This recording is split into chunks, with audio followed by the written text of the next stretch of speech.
Hello dear listener, please subscribe to our channel. Enjoy watching. My wife Jennifer and I had been together for a long time. We had a son Jacob who was already 19 years old. We had been through a lot and I had never doubted my wife's fidelity. I believed that we would be together until the end. We had a happy family. We didn't have much money in the past, but now we had achieved what we wanted. We didn't earn millions, but we lived comfortably. I now had my own grocery store and my wife had an online store selling bed linens. We lived in a private house which we had managed to fix up a few years ago. Before that it was a small rundown house I bought when I was young. It was all we could afford at the time, but it was better than living in a rented apartment. When we had our own little house we were happy. It might not have been large, but it was ours and we owed nothing to anyone else. Over time we started earning more and more, and I renovated and expanded the house. I also improved the surroundings, and now it was a wonderful, comfortable home with great outdoor space. We spent a lot of time here in a pleasant atmosphere. It was a wonderful time and I didn't sense any betrayal or deception. Everything was as it had always been. Jennifer was busy with her usual activities and our son's behavior hadn't changed. I was about to visit the city where I had spent my entire childhood. I wanted to see my sister who still lived there and also visit my parents' graves. At the same time, Jennifer was planning a trip to the capital to update her wardrobe and meet up with her friend Stephanie. Our son Jacob was going to be the only one at home. Son, I'm going to visit your Aunt Jennifer. Mom is going to the capital for some shopping. You'll be the man of the house while we're away. Can we trust you to be alone? No repeat of the last time, Dad.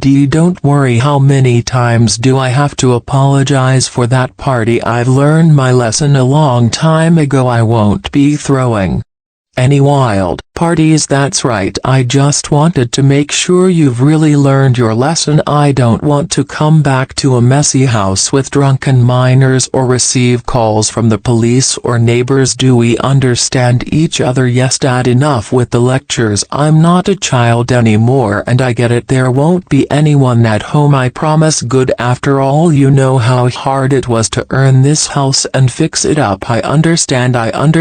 Jacob had once invited friends to our home when we were away and threw a party that got out of control. Many drunk youngsters had shown up and nearly trashed the entire house. We returned early due to calls from the neighbors. Since then, Jacob had promised that nothing like that would ever happen again. Now I was already at my sister's house. I had hoped to stay here for a week, but there were problems at my store. One of my employees called to say that the refrigeration equipment had broken down and the wiring had burned out. I had to rush back home to deal with this issue. I returned in a hurry and hadn't informed anyone of my arrival. As I arrived at my house and opened the door, I heard some noise coming from the bedroom. Jacob, Jennifer, is anyone home? I asked, but there was no response. I entered the bedroom and saw an open window, a toppled potted plant, and the bed in disarray. There were fruits and half-empty wine glasses. I couldn't make sense of it. I ran outside and then checked around the house, but there was no one. It felt like someone had clearly not expected my return and had hastily left through the window, and it had to be Jacob. Perhaps he brought his girlfriend, although he had never mentioned having a girlfriend before. I called him. Jacob, hello, where are you? Hey Dad, I decided to spend the night at Jason's place. Why do you ask? Are you sure you weren't home today? Were you? No Dad, I've been here at Jason's for a couple of days. Being home alone got boring, so I came over. Jacob, I just got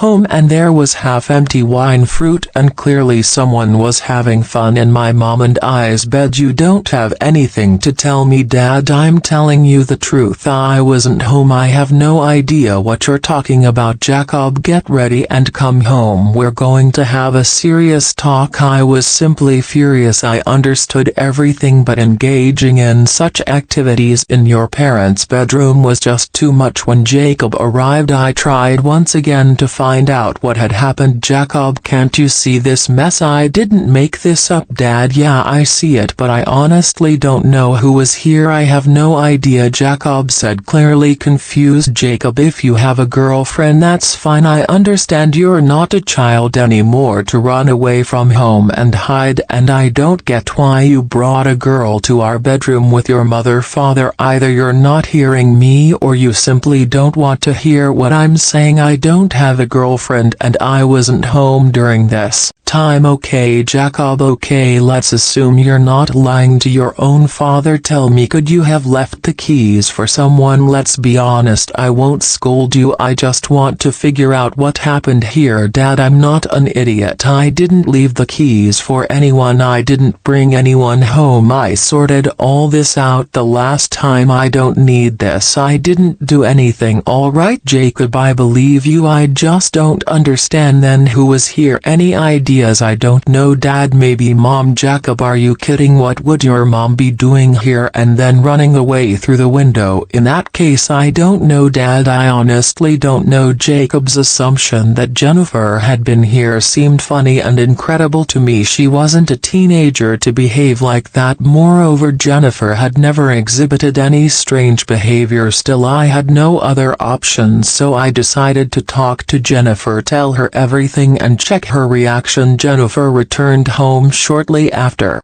Jennifer, listen, we've had an inexplicable situation here. I came home earlier than expected. There was someone in the house, and as soon as I entered I heard noises coming from our bedroom. When I went in I saw an open window and a knocked over flower pot. Jennifer replied with concern, nightmare. Did you talk to Jacob? I said yes, I spoke to him and he vigorously assured me it wasn't him. He was at Jason's place at the time and I believed him, but I can't fathom who could have been here. Jennifer responded with anger. Why are you looking at me like that? Do you think I was leaping out of windows? Are you out of your mind? I retorted. What am I supposed to think? Who else could have caused this? It's either our son or you. I just don't know what to think. Steven, it's awful. I honestly don't understand what happened here. I wasn't home. I told you where I was going and I just got back. Why would I do this? It's all nonsense. I question, then who could have done it? Where could this have come from? Steven, I have no idea, honestly. I'm in shock myself. Why do I have this feeling that you know something and you're not telling me? Steven, what's gotten into you? I told you I have no idea what happened here. Stop suspecting me, I implored. I'm just observing that your reaction seems strange. Jennifer, if you know something, tell me. I want to know everything right now. Don't make me figure it out on my own. I'll get to the truth anyway. Jennifer responded. Steven, what's come over you? Have you completely lost your mind? You're just talking nonsense. Listen to yourself. I don't understand why you're so mistrustful of me. I've already told you everything. I have nothing more to add. Darling, I'm sorry. I probably lost my temper. You're right. I've gone too far.